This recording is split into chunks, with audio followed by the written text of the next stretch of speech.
Negging. Negging is a backhanded insult disguised as a compliment, designed to knock your confidence down just enough to make you crave approval from the person doing it. It sounds small at first. You're actually really pretty for someone who dresses like that. I'm surprised you're this smart. You don't come off that way. It's delivered casually, almost playfully, so calling it out feels like overreacting. That's the whole design. You laugh it off, but somewhere underneath, a small doubt plants itself. Did they mean that? Am I actually less than I thought? The pattern works because most people want to be liked, and a backhanded comment creates a tiny performance review you didn't ask for, one you suddenly feel motivated to pass. The goal underneath it isn't humor, it's control through insecurity. If someone can make you doubt your own value, even slightly, you start working harder for their approval instead of expecting basic respect. So how do you deal with it? You name it flatly, without laughing along. That sounded like an insult. No defending, no explaining. Real compliments don't need a hidden blade tucked inside them, and you don't owe anyone gratitude for a backhanded one. Future faking. Future faking is when someone paints a vivid picture of a future with you that they have no real intention of building. They talk about moving in together, meeting your family, trips you'll take, plans years down the line, all before they've shown any consistent follow-through in the present. It feels incredible in the moment. Someone finally sees a future with you. Someone finally seems serious. But notice what's actually happening. Words are cheap and plans cost nothing to describe.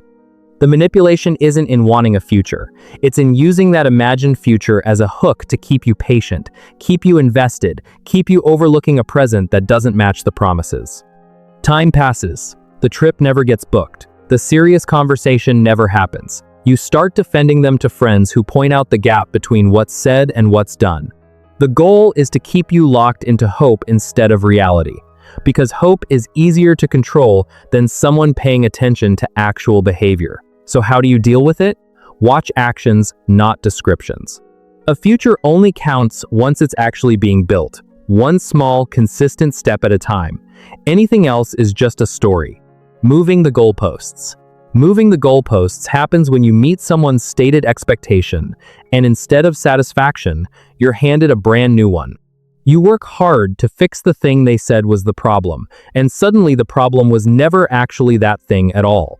It's exhausting because it makes the relationship feel like a test you can never actually pass. Each time you clear the bar, it quietly gets raised. You start believing the failure is yours, that you're just not doing enough, when really, the target was never fixed in the first place. The person moving the goalposts often isn't even fully aware they're doing it. Sometimes it's about never having to sit with the real issue, and criticism becomes an easier outlet than honesty. Other times, it's a deliberate way to keep you working for approval that never actually arrives, because arrival would mean losing leverage over you. Either way, the effect is the same. You end up chasing a finish line that keeps sliding backward. So how do you deal with it? Get specific. Ask directly what would actually be considered enough, and write it down if you have to. If the answer keeps shifting every time you meet it, that's your answer. The goalposts were never meant to be reached. Intermittent reinforcement. Intermittent reinforcement is one of the most powerful psychological hooks that exists, and casinos, apps, and manipulative relationships all use the exact same mechanism. Instead of consistent good or bad treatment, you get an unpredictable mix, warmth one day, coldness the next, with no reliable pattern connecting the two. Your brain, desperate to find the pattern, becomes hyper-focused on the relationship, waiting for the next good moment the way a gambler waits for the next win. Here's the part almost nobody realizes. Unpredictable rewards are proven to create stronger attachment than consistent ones. A person who's occasionally wonderful and occasionally cold can hook you deeper than someone who's simply boringly kind all the time, because your brain treats the good moments as rare and therefore more valuable. That inconsistency isn't an accident in manipulative dynamics.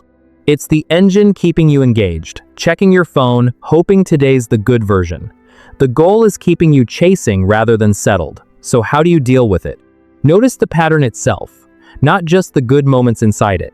Consistency is a requirement, not a bonus.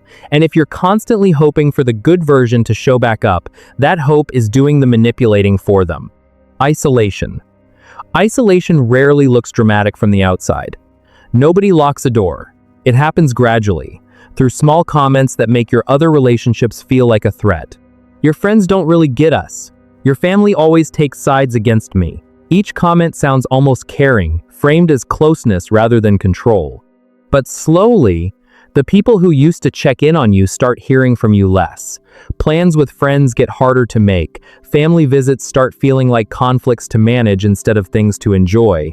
You don't notice the shrinking because it happens one small excuse at a time, not all at once.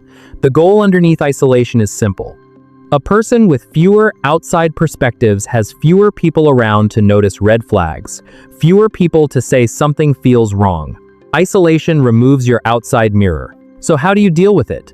Protect your other relationships on purpose, even when it feels like extra effort. If someone consistently makes you choose between them and everyone else in your life, that choice itself is the warning sign. Projection. Projection happens when someone accuses you of exactly what they themselves are doing, often before you've even had a chance to bring anything up. They call you controlling while quietly controlling every part of the relationship. They accuse you of lying while hiding things themselves. It's disorienting because the accusation usually comes out of nowhere, catching you off guard before you've processed what's happening. That's precisely the function it serves. By accusing you first, they preemptively position themselves as the reasonable one and you as the problem, flipping the narrative before a real conversation can start. You end up defending yourself against a false accusation instead of addressing the actual behavior that prompted the tension.